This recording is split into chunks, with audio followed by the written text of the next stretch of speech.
तो आज की कहानी एक ऐसे लड़के की है जिसके मॉम डैड के डिवोर्स होने के बाद उसे अपने 3 अंकल्स के साथ रहना पड़ता है। जहां पहुंचने के बाद उसे अपने अंकल्स और आंटियां के राज को जानकर वो हैरान हो जाता है। तो मूवी की स्टार्टिंग में हमें जैक्सन नाम के लड़के को दिखाया जाता है जो कि 3 हफ्तों के लिए अपने अंकल के घर पर जा रहा होता है। वहां पहुंचने के बाद हम जान पाते हैं कि जैक्सन के तीनों अंकल एक ही सोसाइटी के अलग अलग अपार्टमेंट में रहते थे। असल में हम जान पाते हैं कि जैक्सन के मॉम और डैड दोनों अलग होने वाले हैं क्योंकि उनका डिवोर्स होने वाला होता है और यही वजह है कि जैक्सन को अपना घर छोड़कर अपने अंकल के घर रहने के लिए आना पड़ता है। अब हम देखते हैं कि सबसे पहले वो अपने सबसे छोटे अंकल जॉर्ज के घर रहने के लिए जाता है। उसके अंकल एक टेलर का काम करते थे। अब हम देखते हैं कि वो जैक्सन को अपने साथ अपनी दुकान पर लेकर जाने लगे हैं जहाँ पर बहुत सारी लड़कियाँ काम करती हैं। यहाँ पर जैक्सन अपने अंकल को उन लड़कियों के साथ फ्लर्ट करते हुए देखता है, मगर तभी वहाँ पर जॉर्ज की बेटी नोवा आ जाती है और उसे देखने के बाद जैक्सन को नोवा से प्यार हो जाता है। अब हम देखते हैं कि जैक्सन को भी यहाँ पर रहने में धीरे धीरे अच्छा लगने लगता है। अब एक दिन जॉर्ज इन दोनों को पेंटिंग सिखा रहा होता है, तभी अचानक वहाँ पर एक पागल आदमी आ जाता है जिसकी वजह से ये दोनों काफी डर जाते हैं। लेकिन जॉर्ज उसे कुछ खाने के लिए देने को कहता है, जिसके बाद जैक्सन उस पागल को कुछ खाने को देता है, जिसके बाद वो आदमी वहाँ से चला जाता है। अब शाम के टाइम हम नोवा को देखते हैं जो कि अपनी मॉम के साथ डांस सीख रही होती है।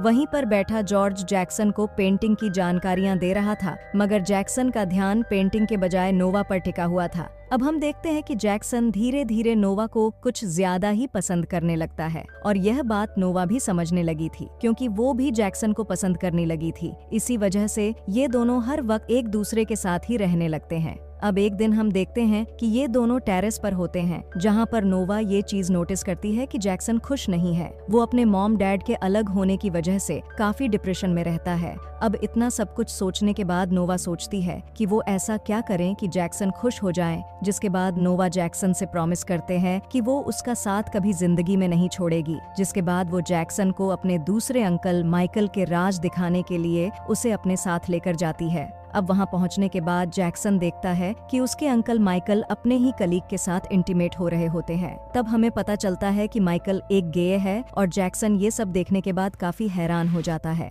अब दूसरे हफ्ते खत्म होने के बाद हम देखते हैं कि जैक्सन को अपने दूसरे अंकल माइकल के साथ ही रहने जाना पड़ जाता है। जहाँ पहुँचने के बाद वो उनकी बेकरी में घूमता हुआ नीचे चला जाता है। वहाँ पर उसके अंकल एक खतरनाक म्यूजिक बजा रहे होते हैं। अब जैक्सन को अपने सामने देखने के बाद वो उसे अपने पास ही बैठा लेते हैं और उसे अपने म्यूजिक के बारे में बताने लगते हैं। अब अगले सीन में माइकल की वाइफ उससे कहती है कि वो अपने काम पर जरा भी ध्यान नहीं देता है, उसका पूरा ध्यान सिर्फ म्यूजिक में ही होता है। तभी यहाँ पर इनके बीच बहस भी हो जाती है। अब माइकल जैक्सन को बताता है कि उसे इस बेकरी में काम करना बिल्कुल पसंद नहीं है, उसे सिर्फ और सिर्फ म्यूजिक सुनने और बजाने में ही खुशी मिलती है। अब कुछ टाइम बाद हम फिर से माइकल और उसके कलीग को एक दूसरे के साथ देखते हैं, जहाँ पर माइकल का कलीग माइकल से कहता है कि कुछ ही दिनों में उसकी शादी होने वाली है, इसलिए वो माइकल के साथ ये रिश्ता खत्म करना चाहता है। जिसे सुनने के बाद माइकल को बहुत ही ज्यादा गुस्सा हो जाता क्योंकि उसका लगाव अपने कलीग से इतना ज्यादा था कि उसके जाने के बाद वो खुदकुशी करने की कोशिश करता है, लेकिन वो खुद को मार नहीं पाता।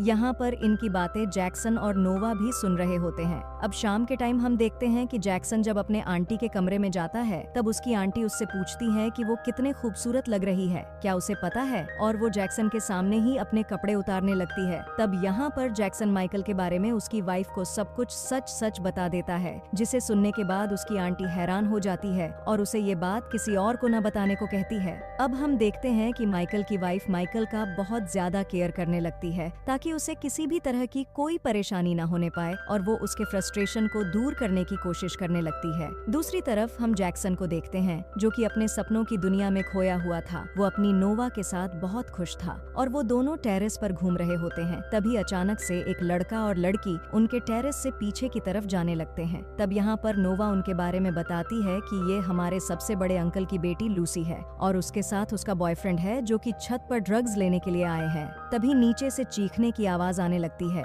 तब इन्हें पता चलता है कि इनकी अंकल माइकल की मौत हो चुकी है, जिसकी वजह से पूरे घर में अफरा तफरी मच चुकी थी। यहाँ पर माइकल के दोनों भाई आकर उसे देखने लगते हैं और वो समझ जाते हैं कि माइकल को दिल का दौरा पड़ चुका है, लेकिन यह लोग बहुत ही मशक्कत करने के बाद माइकल की जान बचा लेते हैं। अब हम देखते हैं कि जैक्सन का तीसरा हफ्ता लगने के बाद उसे अपने दूसरे अंकल के घर से जाना पड़ जाता है, जिसके बाद वो अपने तीसरे अंकल एंथोनी के घर पे पहुंचता है, जहां पर वो अपने अंकल और आंटी और सारे घर के लोगों को बहुत ज्यादा परेशान करता है। अब कुछ समय बीत जाने के बाद जैक्सन के डैड उसे फोन करते हैं और उसे कहते हैं कि वो बहुत जल्द उसे लेने के लिए आएंगे। अब यहाँ पर जैक्सन को पता लगता है कि एंथोनी के घर में एक कमरा है जहाँ पर किसी को भी जाने की इजाजत नहीं है, लेकिन अब जैक्सन और नोवा घूमते हुए उस कमरे तक चले जाते हैं जहाँ पर एंथोनी पहले से ही उस कमरे में मौजूद था, लेकिन वो अपने प्राइवेट रूम में इन दोनों को देखने के बाद इन दोनों के ऊपर गुस्सा नहीं करता और वहाँ पर रखी अपनी पर्सनल चीजों से उन्हें रूबरू कराने लगता है। तभी यहाँ पर एक लड़की आती है जो कि जैक्सन के अंकल से बताती है कि वो उनके डैड को और नहीं संभाल सकती, मतलब जैक्सन के दादा को। वो बहुत ही अजीब बातें करते हैं। असल में हम जान पाते हैं कि एंथोनी के डैड बहुत बीमार हैं और उनकी देखभाल यही लड़की किया करती थी। अब शाम का समय होता है जहाँ पर ये लोग डिनर कर रहे होते हैं। तब यहाँ पर एंथोनी अपनी बेटी से उसके बॉयफ्रेंड के बारे में पूछने लगता है, जिसकी वजह से इनमें बहस हो जाती है और गुस्से में आकर एंथोनी खाने को फेंक देता है। अब एंथोनी को ऐसा करते देखकर जैक्सन काफी डर जाता है। तब एंथोनी की बेटी जैक्सन को समझाती है कि उसके डैड गुस्से में आकर कभी कभी ऐसा कर दिया करते हैं। अब थोड़ी देर गुजर जाने के बाद उसके अंकल ऐसा बर्ताव करने लगे थे कि मानो जैसा कुछ हुआ ही ना हो, जिसके बाद अब जैक्सन को ये सब कुछ थोड़ा अजीब लगने लगता है। अब सबका मूड खराब होने की वजह से जैक्सन के दादा डिसाइड करते हैं कि सारे लोग समुंदर के सफर पर घूमने के लिए जाएंगे ताकि सबका मूड ठीक हो जाए। अब अगले दिन हम देखते हैं कि जैक्सन अपने अंकल के पूरे परिवार के साथ होता है, जहाँ पर हम देखते हैं कि ये लोग अब समुंदर के किनारे बहुत ज्यादा मस्ती कर रहे होते हैं। यहाँ पर पूरा परिवार खुश था, जिसे देखने के बाद जैक्सन के दादा को बहुत सुकून मिलता है। उनकी ख्वाहिश थी कि पूरे परिवार को खुश देखें और उनकी ये इच्छा पूरी होते ही उनकी वहीं पर मौत हो जाती है। अब जैक्सन के दादा के मर जाने के बाद उनका पूरा परिवार बहुत दुखी हो जाता है। अब इस दुहक में जैक्सन के डैड और मॉम भी शामिल होते हैं,